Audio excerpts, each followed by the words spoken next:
Saya dulu diangkat dengan hormat, menerima pengangkatan dengan hormat, saya akan pamit dengan penuh kehormatan juga kepada beliau, dan saya akan melaporkan saya sudah selesai.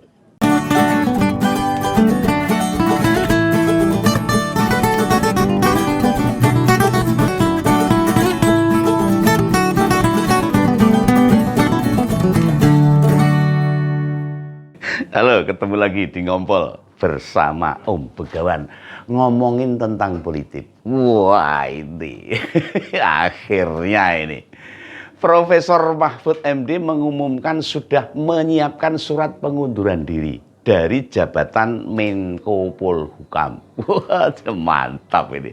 Nah, pernyataan ini disampaikan siang tadi saat ada di Lampung.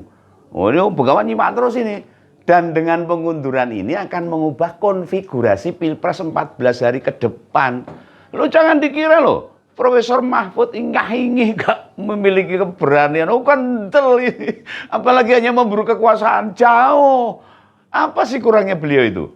Dan beliau itu bukan orang tanpa integritas, orang tanpa dedikasi. Mau bagaimanapun, mundurnya Profesor Mahfud jelas membuat pukulan telak pada kubu Prabowo Gibran. Des. Oh, mereka itu setok.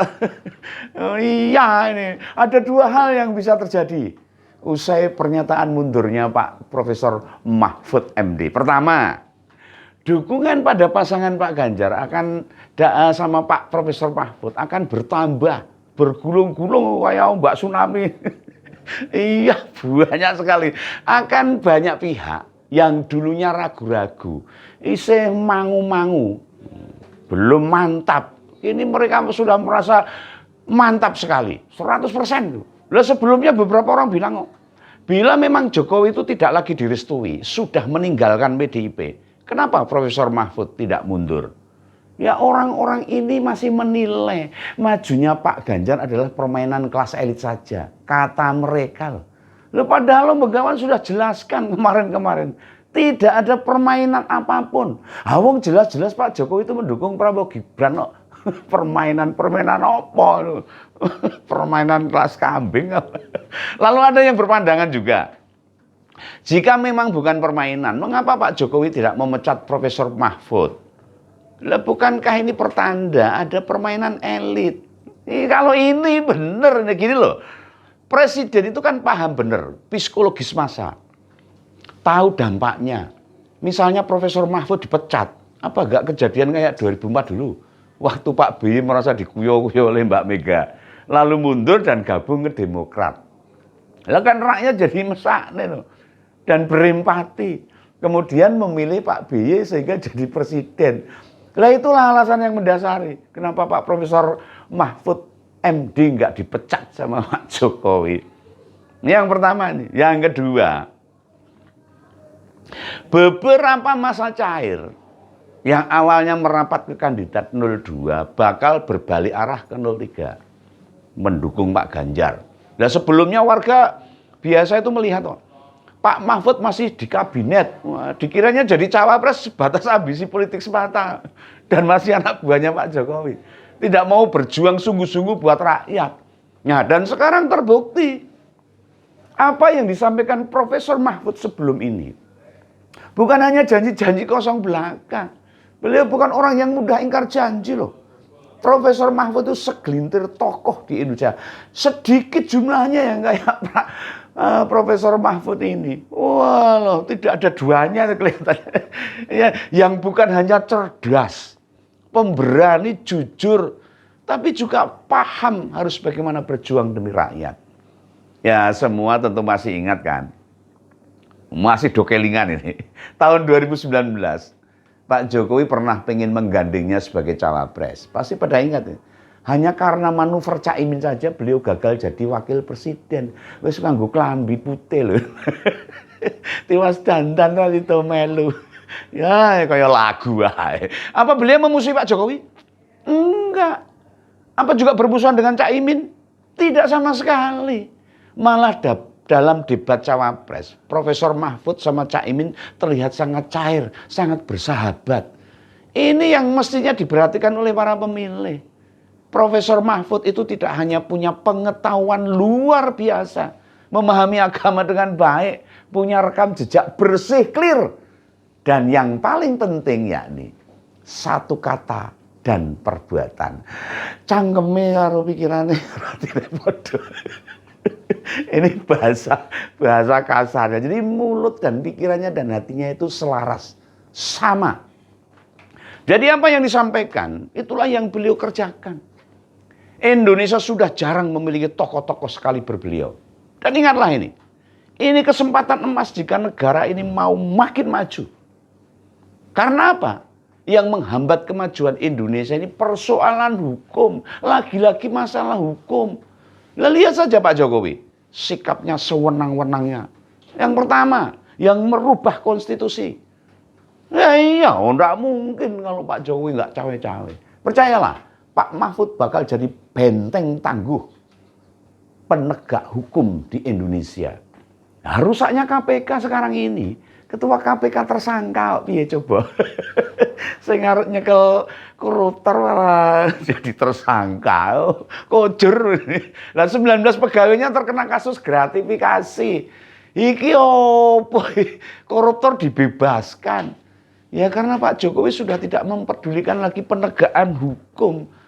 Wis meleot, meletre, wis ora fokus dan tidak konsisten lagi untuk menjaga marwah bangsa ini.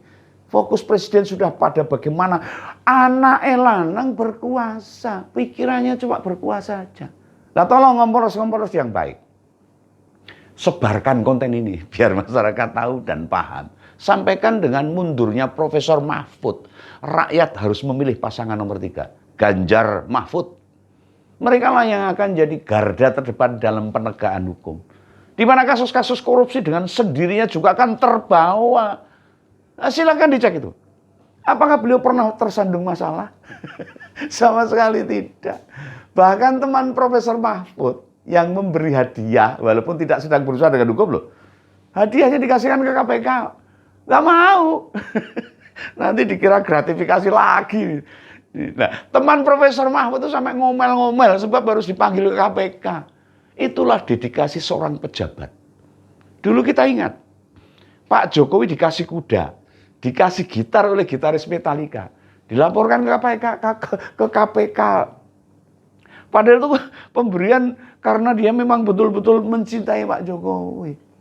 Tapi setelah jadi presiden, apakah pernah mendengar Pak Jokowi ke KPK menyerahkan hadiah yang diterimanya? Ora mungkin. Dan masyarakat orang ngerti. Termasuk Begawan orang jelas. Tidak sama sekali. Pernahkah kita mendengar Kaisang, Bobi atau Gibran datang ke KPK sebab menerima sesuatu? Tidak pernah. Apa presiden ketiga anaknya berarti tidak pernah menerima hadiah? Mungkin ya mereka tidak pernah menerima hadiah. Percaya. Lah kok Begawan sanksi ya. Bener ya? Awang Begawan punya teman kepala desa saja sering terima bingkisan kok. Apalagi keluarga presiden. Ini pertanda bahwa apa yang dulu pernah dilakukan oleh Pak Jokowi sekarang sudah tidak ada lagi. Sudah muspro. Muspro itu apa? Sudah nggak berguna. Ya jadi mari kita kembalikan pada hati nurani kita. Apakah kita pengen pemimpin yang peduli pada rakyatnya atau justru malah mau merusak Indonesia? Mundurnya Profesor Mahfud jadi penanda. Inilah saatnya perlawanan rakyat atas kesewenang-wenangan harus digelorakan. Apakah mundurnya Profesor Mahfud tidak diikuti oleh menteri-menteri yang lain? Ya bisa dipastikan nanti. Menteri-menteri lainnya bakal melakukan hal yang sama. Oh tapi orang saiki. Tidak sekarang. Apakah jumlahnya sampai 15 menteri? Ya kita lihat aja nanti. Mengapa begitu? Ingat loh. Pilpres ini bakal berlangsung 2 putaran. Ini menurut Begawan ini. Dan coblosan kedua akan dilakukan bulan Juni atau masih 15 bulan lagi. Profesor Mahfud ini baru serangan pertama. Pelurune mau lagi sidor. Baru pertama ini. Dan nanti bakal dilakukan manuver-manuver untuk merontokkan penguasa yang sekarang lagi lupa diri, lupa daratan. Di sini mau jegur neng banyu tok.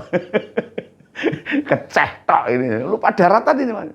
Dan tolong Ngompolers ingat, kita tidak melawan Gibran, kita tidak melawan Jokowi, kita tidak melawan Prabowo, kita tidak sedang memerangi pemerintah. Kita bukan mau menjatuhkan Pak Jokowi. Yang sedang kita perangi adalah ambisi kekuasaan. Nafsu berkuasa yang sudah menginjak-injak konstitusi kita.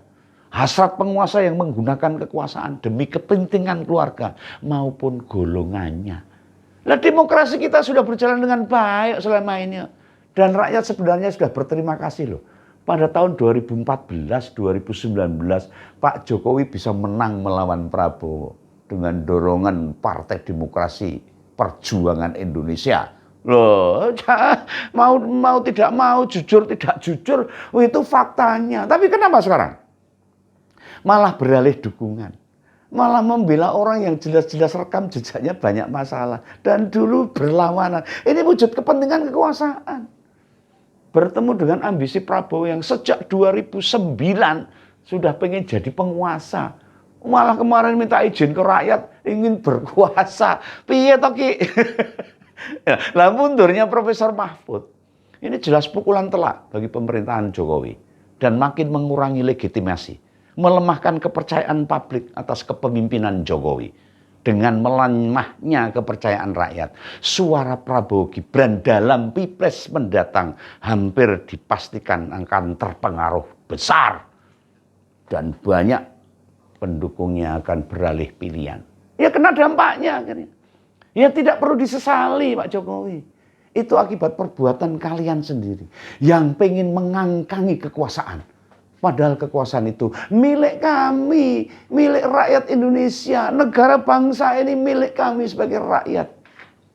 Itulah pendapat Begawan dalam Ngompol. Sampai jumpa ya. Salam Begawan.